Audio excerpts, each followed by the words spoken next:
Bonjour, j'espère que vous allez bien. Je suis Céline de la chaîne Une fois n'est pas couture et je suis super contente de vous retrouver aujourd'hui après presque 3 mois d'absence pendant lesquels j'ai été bien occupée.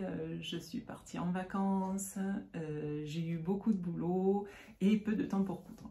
Mais bon, ça y est, je reviens pour vous présenter aujourd'hui 1, 2, 3, 4, 5 pièces. Mais avant de démarrer, je vous parle rapidement de ce que je porte. Il s'agit de la chemise septembre qui est issue de ce livre, Ma garde-robe à coudre pour toute l'année de Charlotte Ozou. Et voici le modèle. Une jolie chemise que je porte comme sur la photo avec les manches retroussées parce que lorsque je l'avais cousue, les manches étaient trop longues. Si vous voulez en savoir davantage, eh bien, écoutez, je vous invite à aller voir mon bilan couture. Je crois que c'est le numéro 3. Voilà. Sinon, pour continuer sur mon mannequin, vous voyez ici une toile que je suis en train de finir. Il me reste uniquement à faire les ourlets. Donc là, j'ai mis des épingles pour voir un petit peu à quelle longueur je voulais que le top s'arrête. J'ai pas du tout calculé les ourlets des manches. Donc ce modèle, c'est un modèle de chez Sophie Denis. C'est la blouse Cosima. Je vous en parlerai un peu plus en détail dans un prochain bilan couture. Allez, si vous êtes prête, on démarre.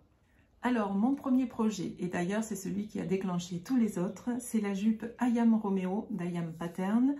La pochette est au prix de 12,50 € et le PDF est au prix de 8,25 €. Donc, voici le schéma technique.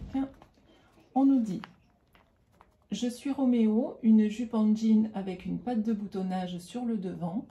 Je personnifie la recette secrète d'un soupçon de sensualité, d'une pincée d'audace et d'un zeste de classicisme.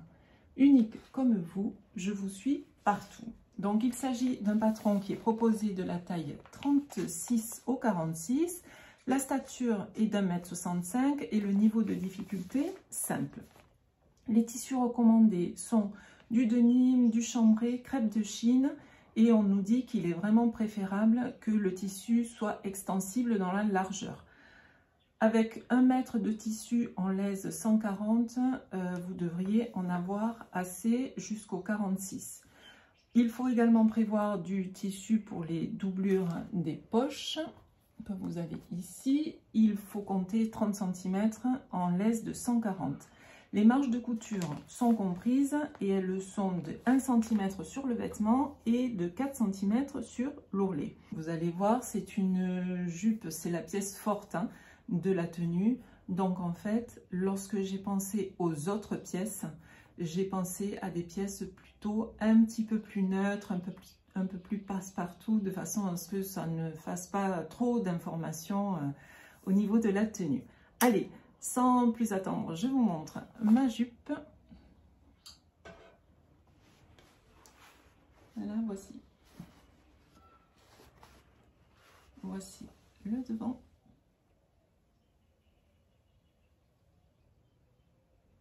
Et le dos.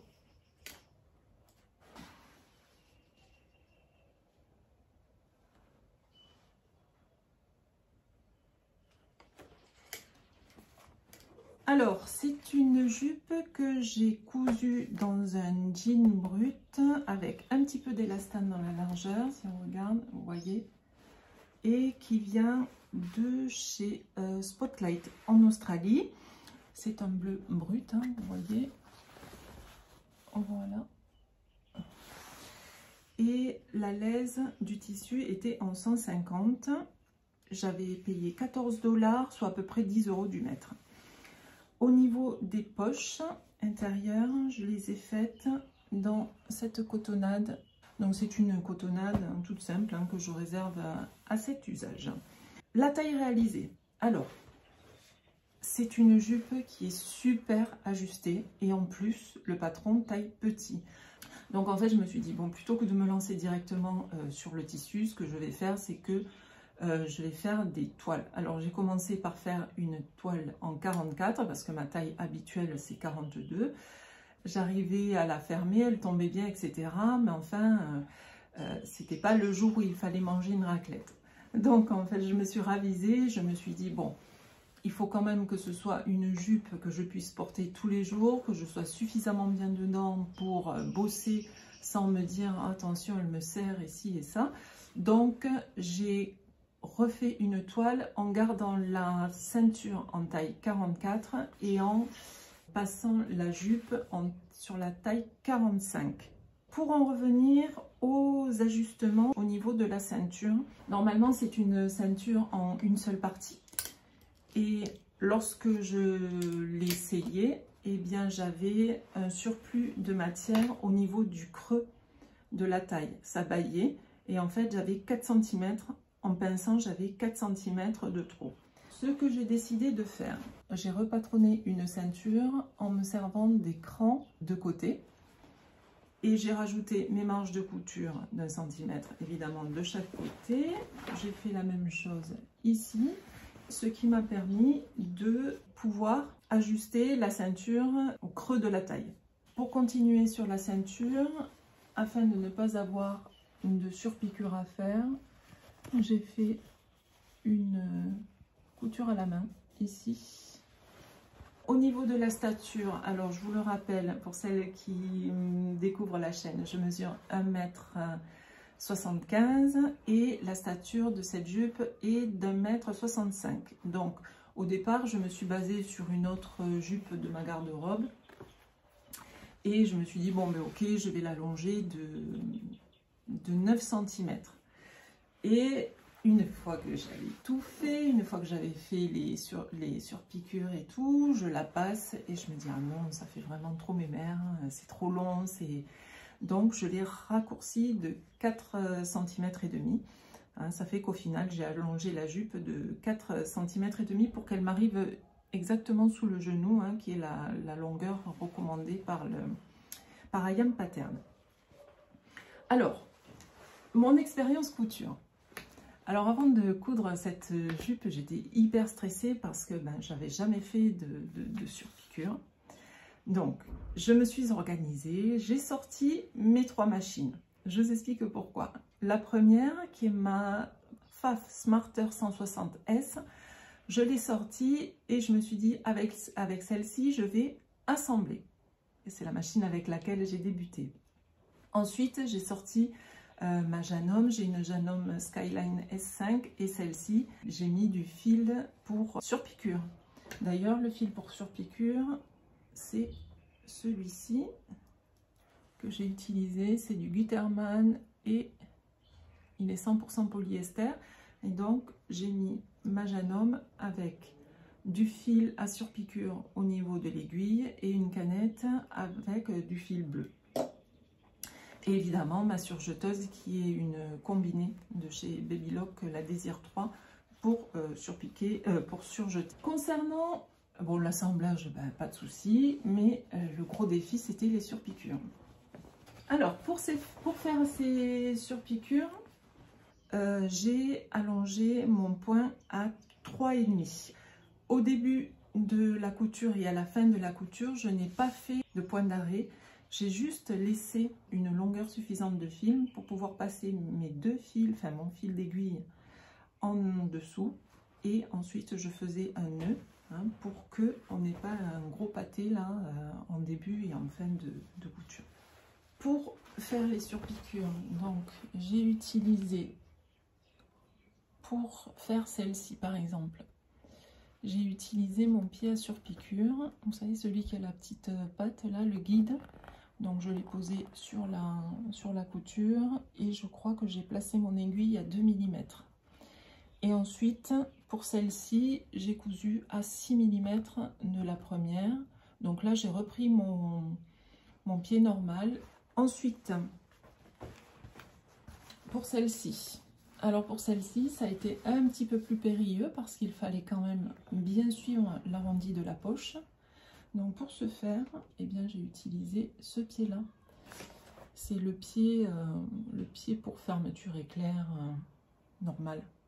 Et en fait, comme il est bien fin, je l'ai mis bien au bord. Et ensuite, en déplaçant mon aiguille, eh bien, j'ai pu faire une surpiqûre plutôt régulière.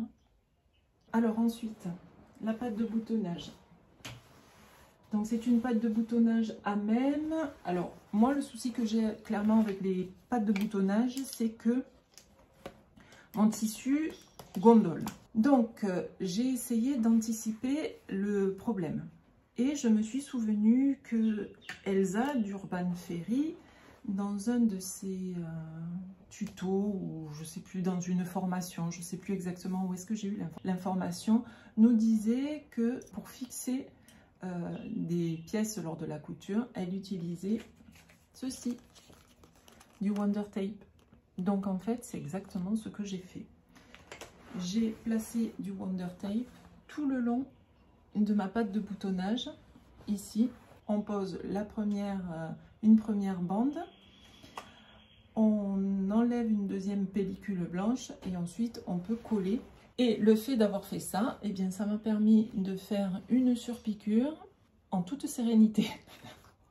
J'ai procédé exactement de la même façon au niveau de l'ourlet pour que la surpiqûre soit bien régulière. Après, j'ai placé des boutons avec ma pince Pario de chez Prime, des boutons que j'avais trouvé toujours pareil chez Spotlight en Australie. Ils font 17 mm, je crois. Une chose que j'ai oublié concernant la pâte de boutonnage, eh bien, c'est que lorsque je l'ai lavée pour la deuxième fois, ensuite, lorsque je la passais, eh bien, j'avais ici des boutons qui s'ouvraient un petit peu, ça tirait un petit peu sur les boutons. Donc, qu'est-ce que j'ai fait? J'ai placé, attendez, je vais vous la mettre sur l'envers, vous verrez. J'ai placé des pinces, comment on appelle ça? Des trucs invisibles, hein, des petites pressions. Une petite pression invisible. Voilà, ben là, vous ne le verrez pas non plus, je suis bête. Alors, attendez, je vais vous montrer. Voilà. Donc, au moins, la pâte de boutonnage, elle se pose bien. Alors, j'en ai posé 2, 4, 6, 8. J'en ai posé 8 et les deux dernières, je ne les ai pas posées. Je verrai à l'usage s'il y a besoin. Bon, ben voilà. Si j'arrive à la conclusion, donc j'adore cette jupe. J'ai été super contente de la faire. Je suis contente de mes surpiqûres. Mais le souci, c'est que bah, elle me moule bien. Donc, je ne sais pas si je vais oser la porter. Alors, dans le domaine, dans la sphère familiale et amicale, oui, sans problème, hein, ça va pas. Mais au niveau du boulot, je ne sais pas.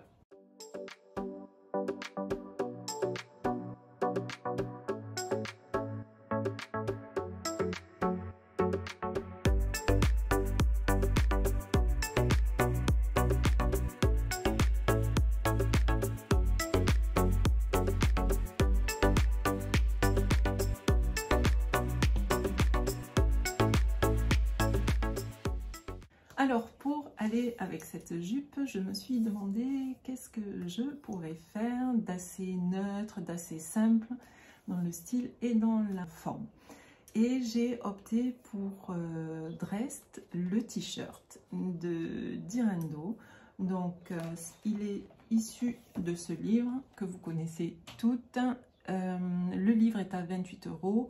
Les patrons sont au format PDF et il faut les télécharger grâce à un code qui est donné à la fin du livre. Donc, je vous montre. Voici le schéma technique ici et une photo ici. Donc, on nous dit ce t-shirt en maille est près du corps avec des manches courtes à même. Il se décline en deux versions. Une version A col rond et une version B en col en V. Le patron nous est proposé du 34 au 52 avec un système de calque. La stature est d'1,68 m, le niveau de difficulté n'est pas précisé, mais je peux vous dire que c'est très facile.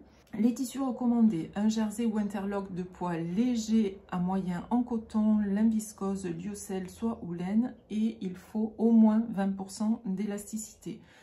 Pour réaliser ce t-shirt, en fonction de la taille, il faut compter entre 90 cm et 1 mètre de tissu. Les marges de couture sont comprises, elles sont de 1 cm sur le vêtement et de 2 cm sur l'ourlet. Donc j'ai fait deux versions de ce t-shirt et je les ai toutes deux faites avec l'encolure ronde. Ce que je regrette un peu parce que j'aurais dû sur le deuxième me lancer sur l'encolure en V. Mais je me dis ça me donnera l'occasion de faire peut-être une troisième version. Alors je vous montre. La voici. Donc, le devant et le dos. Tout simple. Donc c'est un jersey flammé camel. J'essaie de vous approcher pour voir. Peut-être qu'il est un petit peu plus soutenu que ce que vous voyez à la caméra. 100% coton que j'ai acheté dans un magasin de ma ville. La laise est en 160. J'ai fait la taille 42 et j'ai allongé les pièces devant et dos de 3 cm. Donc voilà, hein, le t-shirt est très simple à coudre avec ses manches à même. La bande d'encolure, eh bien écoutez, se pose bien, sans difficulté. Alors moi ce que je fais, c'est que je l'assemble d'abord à la machine à coudre, parce que je trouve que je suis plus précise à la machine à coudre, et ensuite je surjette, voilà, les manches de couture. Alors là je ne les ai pas plaquées, j'ai pas surpiqué, je me suis dit on verra à l'usage, mais j'avais pas forcément envie d'avoir une surpiqûre tout autour pour ce modèle là. Au niveau des finitions de l'ourlet, j'ai utilisé ma recouvreuse, donc vous voyez qu'ici c'est pas top, il y a une petite vague, un petit pont, voilà, mais partout ailleurs ça va. Et j'ai mis les aiguilles en C1 et C3, j'ai fait la même chose au niveau des manches. D'ailleurs, pour faciliter l'ourlet, ce que je ferai la prochaine fois, c'est que je préformerai les ourlets avant d'assembler le t-shirt. Une chose à corriger, enfin deux choses. Celui-ci, taille 42, je le trouve un petit peu ajusté. En fait, c'était pas tout à fait l'idée que j'avais de ce t-shirt. Je pensais qu'il était quand même un petit peu plus loose. Et au niveau des manches, que ce soit sur cette version-là ou sur la prochaine, en fait, je creuserai, enfin je rajouterai ici 1 cm et je rattraperai ici la courbe de la couture de côté. Voilà, donc pour cette version, je vous montre l'autre version et puis je vous ferai les essayages après. Donc ça, c'est la première, et la deuxième, eh bien écoutez, rien d'original. J'ai gardé le même jersey, donc flammé mais blanc, et alors curieusement celui-ci il est beaucoup plus lâche, beaucoup plus souple que l'autre. J'ai fait les mêmes ajustements de stature et celui-ci j'ai dû le raccourcir de 2 cm parce que le tissu s'était détendu. Voilà, donc ici, si mes souvenirs sont bons, j'ai fait la taille 44 et j'ai poursuivi la ligne d'épaule jusqu'à la taille 46 pour que ma manche soit un petit peu plus longue. Voilà, allez, je vous montre ça porté.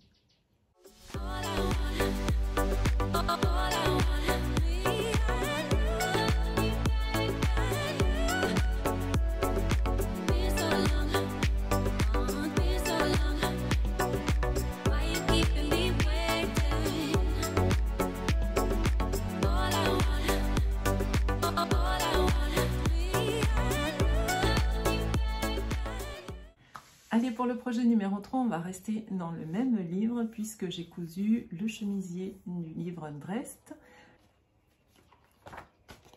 Vous le connaissez aussi certainement. Voici le schéma technique. Voici une première photo. On ne voit pas très bien, mais je crois que sur la page suivante, on le voit mieux. Oui. Voilà. Donc, que nous dit-on? Ce chemisier boutonné au décolleté en V se décline en 2 longueurs de manches. Version A, manche, voilà, au niveau de coude. Et version B, manche courte. Donc c'est un patron qui va du 34 au 52 comme le t-shirt d'ailleurs, je ne sais pas si je vous l'avais précisé. Il y a un système de calque. La stature est toujours d'1,68 m. Le niveau de difficulté n'est toujours pas indiqué, mais il n'est pas difficile à réaliser. Les tissus recommandés, ce sont des tissus chaîne et trame souple de poids très léger à léger. Vous aurez besoin, en fonction de la version que vous allez décider de coudre, de 1,20 m à 1,40 m de tissu. Les marges de couture sont comprises, elles sont de 1,5 cm sur le vêtement et de 2 cm sur l'ourlet. Alors je ne suis pas fan des manches de couture à 1,5 cm. Je préfère largement les manches de couture à 1 cm, mais finalement c'est bien tombé. Je vais vous expliquer pourquoi. Alors je vous la montre.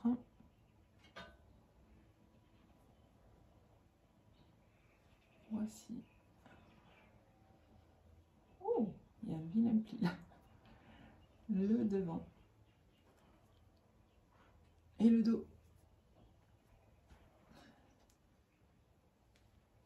Il s'agit d'une viscose ivoire que j'ai acheté dans un magasin de ma ville et dont je n'ai plus le prix. Et vous le voyez, elle est super transparente. Je l'ai cousue dans la taille 42 au niveau du tour de poitrine et surtout au niveau de la carrure. Et ensuite, je suis venue rattraper la taille 40 au niveau du bas parce que je ne voulais pas qu'il y ait trop de bouffons parce que j'ai l'intention de la porter à l'intérieur de ma jupe. Au niveau des ajustements, j'ai allongé les pièces devant, dos et parmenture de 6 cm parce que c'est un modèle qui est plutôt court. Et les manches, je les ai allongées de 2 cm. Alors, c'est un chemisier, vous le voyez, qui est simple et sobre, avec une patte de boutonnage qui fait un léger arrondi à ce niveau. Voilà. Puisqu'on parle de la patte de boutonnage, eh bien, je vais vous parler de 2 boulettes que j'ai faites. La première, c'est que lorsque j'ai placé ma parmenture, eh bien, au lieu de la placer endroit contre endroit, je l'ai placée envers contre endroit. Ça veut dire que sur la peau, j'ai le thermocollant. Alors, heureusement qu'il est doux et que c'est pas du tout gênant au porter, mais enfin, je sais pas, j'ai pas fait attention. Et ensuite, deuxième erreur, donc j'ai placé du droit fil thermocollant sur le chemisier parce que j'avais peur que le V ne se déforme. Et ensuite, évidemment, je suis venue cranter. Et lorsque j'ai cranté, eh bien, en transparence, on voyait l'écran. Donc, j'étais un petit peu découragée. Je me suis dit, oh là là, mais comment je vais faire pour rattraper ça? Eh bien, j'ai repris du droit fil thermocollant et une fois que mes crans étaient fixés, j'ai replacé du droit fil thermocollant dessus. Ça fait que, eh bien, on ne voit plus l'écran. Ah si, peut-être ici, je ne l'ai pas fait partout. Voilà, regardez. Vous voyez en transparence, là, je pense que vous arrivez à voir. Donc, sur le dos, il y a les cheveux, c'est pas bien gênant. Mais sur le devant, je ne pouvais pas quand même laisser apparaître l'écran. Ensuite, eh bien, toujours pareil, on nous demande de surpiquer. Et alors là, j'ai oublié de placer mon fameux Wonder Tape. Ça fait que lorsque j'ai surpiqué, ben, le tissu commençait à gondoler. Donc, heureusement, j'avais pris mon pied à double entraînement, ce qui a limité les dégâts. Mais enfin, quand même, j'ai eu peur de ne pas pouvoir rattraper au repassage les espèces de petites vagues. Finalement, ça s'est bien estompé avec un bon coup de repassage, ça a été. Et pour être plutôt régulière dans ma surpiqûre, eh bien, j'ai tracé au stylo friction. Alors, vous voyez, j'ai mis des petits boutons avec un petit relief que j'ai trouvé dans le même magasin où j'ai acheté le tissu. Et j'avais vu sur un podcast qu'il n'était pas utile de faire des boutonnières parce que la tête passait. Donc évidemment, hein, j'ai bien suivi ce conseil. Voilà. Ah oui, au niveau, je vous disais, comme j'avais des marges de couture de 1,5 cm et que mon tissu est bien transparent, eh bien écoutez, voilà, j'ai opté pour des coutures anglaises. Effectivement, ça fait bien propre. Même si on voit en transparence, ça n'est pas du tout gênant. Au niveau des manches, alors je ne sais pas si ça vient du fait que je n'ai pas entoilé les manches, les emmanchures. J'ai trouvé qu'il y avait beaucoup d'embus à résorber. Si vous l'avez déjà cousu, n'hésitez pas à me dire en commentaire si vous avez eu cette impression qu'il y avait aussi beaucoup d'embus. Moi, ça me permettra de savoir si c'est effectivement le patron qui est comme ça ou si c'est parce que mon tissu c'est un petit peu détendu du fait que je n'avais pas placé de droit fil thermocollant. Conclusion, ben, j'aime beaucoup ce chemisier. Alors, il est tout simple. Il est sobre, mais je le trouve quand même avec ce tissu plutôt élégant. Et écoutez, je trouve qu'il va bien avec ma jupe. Alors ça fait une tenue classique, hein, certes, mais qui ne me déplaît pas. Voilà, alors je vous laisse avec quelques images du chemisier porté avec la jupe.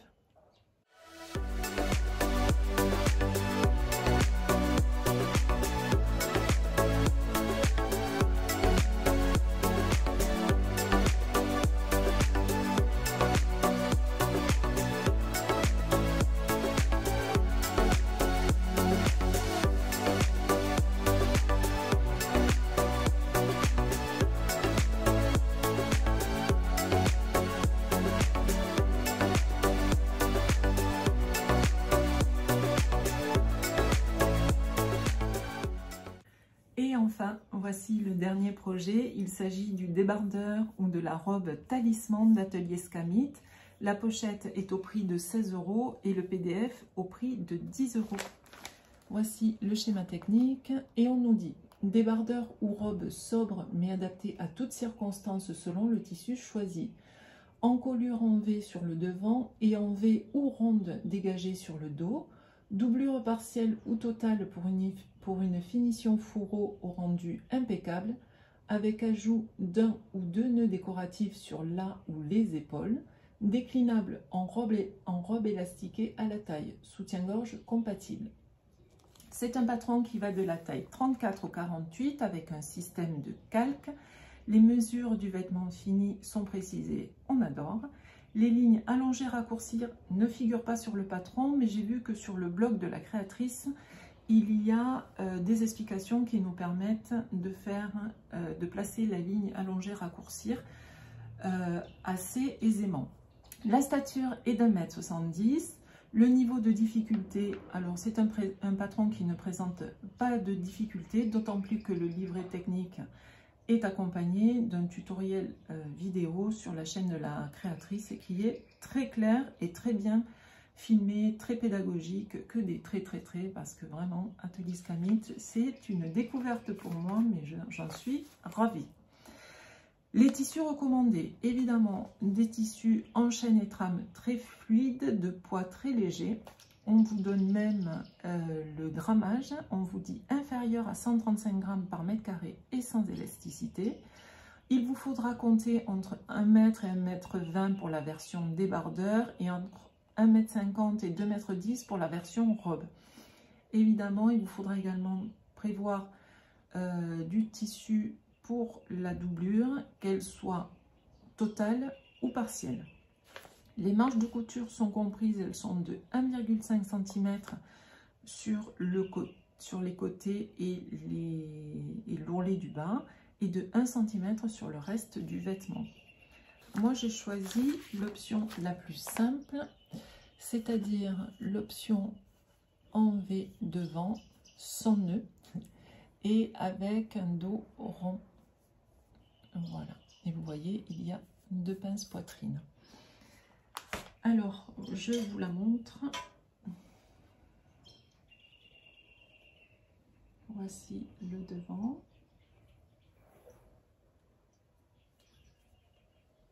Et le dos. Alors, vous reconnaîtrez sans doute ce tissu, hein. Il s'agit d'un tissu, une viscose de chez Atelier Brunette qui s'appelle Shade Cobalt. Elle est encore en stock sur le site. On nous dit que c'est une viscose légère sur laquelle se déposent les ombres insaisissables d'un palmier en été. Alors, il est à 19,90 € du mètre. Et pour la doublure, enfin qui pour moi est une parmenture, j'ai utilisé la même viscose que le chemisier Drest. Voilà, je vous montrerai tout ça sur l'envers tout à l'heure. Je l'ai cousu en taille 40 en allongeant les pièces devant et dos de 2 cm pour ma stature d'1,75 m. J'ai entoilé les parmentures devant et dos avec de la viseline. Alors moi j'utilise la viseline H180 hein, pour les tissus fluides, et je dois dire, je touche du bois, que depuis que je l'utilise, je n'ai jamais eu de soucis d'entoilage qui gondole, etc. Alors, j'ai pris beaucoup de plaisir à coudre ce débardeur qui ne présente aucune difficulté. Parce que, écoutez, tout le long on est accompagné par le tutoriel vidéo. Les finitions intérieures, je vous montre ça, parce que ça vaut quand même le coup d'œil. Je suis quand même bluffée par la propreté et le soin qu'apporte la créatrice aux finitions de ses patrons. Donc, si on regarde là, alors vous avez la possibilité de faire la doublure complète, hein. Moi, comme je pense le porter aussi en saison chaude, enfin en été, je me suis dit une parmenture, ce sera suffisant. Mais si on regarde le bas de la parmenture, eh bien, écoutez, vous avez vu, elle nous fait faire un repli que l'on vient surpiquer, voilà, pour que ce soit bien propre. Ensuite, on a pour l'emmanchure et l'encolure la technique du fourreau, et j'adore, c'est bien simple, je n'ai utilisé à aucun moment ma surjeteuse. Et ensuite nous avons des coutures anglaises, voilà, ici, qui ne se voit vraiment pas beaucoup, et la pince que vous voyez ici, et qu'elle vient nous faire plaquer avec une piqûre de maintien pour pas qu'elle bouge. Enfin, c'est quand même un sacré niveau de finition, hein, ces patrons. Écoutez, ben voilà, hein, je crois que je vous ai tout dit sur ce joli débardeur talisman. Je vous laisse avec des images portées.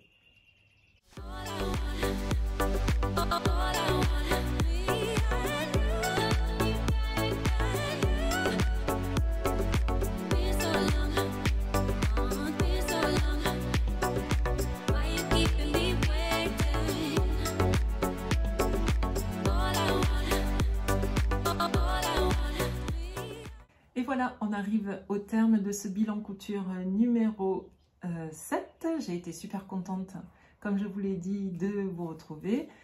J'espère que ça vous aura plu, j'espère que ça vous aura donné des idées, hein. C'est aussi ça l'objectif des partages. N'hésitez pas à me dire en commentaire quelle est l'association jupe-top que vous avez préférée. Et on se retrouve très bientôt, je l'espère, pour une prochaine vidéo. Bisous!